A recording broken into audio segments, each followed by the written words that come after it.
लोगोफोर चेनेलखौ subscribe खालामाखैबा subscribe खालाम लोगोसे खाथिनि गाथानि सावगारियाव थुनानै हो मानोना आंनि लेटेस्ट भिडिअ आपलोड खालामोब्ला नोंथाङा बे खौरांखौ बयनिख्रुइबो सिगां मोनगोन। Hello friends, good morning. This is me Roman. Welcome back to Technical Bodo YouTube channel. खुलुमबाय लोगोफोर, आंनि मुङा Roman Technical Bodo YouTube channelआव नोंथांखौ बरायबाय।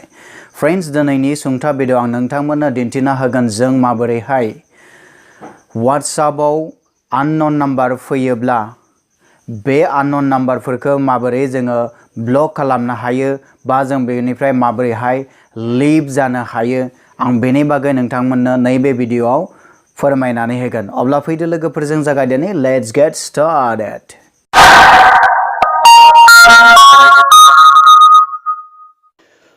तो फ्रेंड्स, नोंथाङा WhatsAppनिफ्राय माबोरै जोङो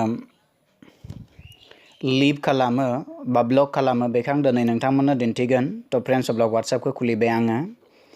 तो बे जाबाय आंनि मोनसे unknown number। बे unknown numberनिफ्राय मोनसे मेसेज फैदों फ्रेंड्स। आं बेवहाय मा खालामगोन, बेनिफ्राय आं लिभ खालामगोन। बेनि थाखाय मा खालामनांगोन, नोंथाङा बेयाव थुनानै होनांगोन। बेनि उनाव नोंथाङा नैबे मोर होननाय अपसनाव थुगोन। अके फ्रेंड्स, दानिया नोंथाङा मा खालाम, नैबे ब्लक होननाय अपसनाव थुनानै होगोन। अब्ला बेबायदि नोंथाङा मा जाबाय, मोनथाम अपसन नुनो मोनबाय फ्रेंड्स। अब्ला नोंथाङा रिपर्ट एन्ड ब्लक होननाय अपसनाव थुनानै होब्लानो तो मा जागोन, कन्टेक्ट रिपर्टेड एट स्पैम।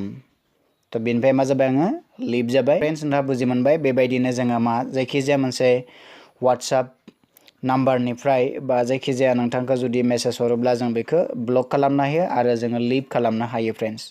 तो आसा खालामबाय नोंथाङा बुजि मोनबाय। तो भिडिअखौ नायनो थाखाय साबायखर थाबाय।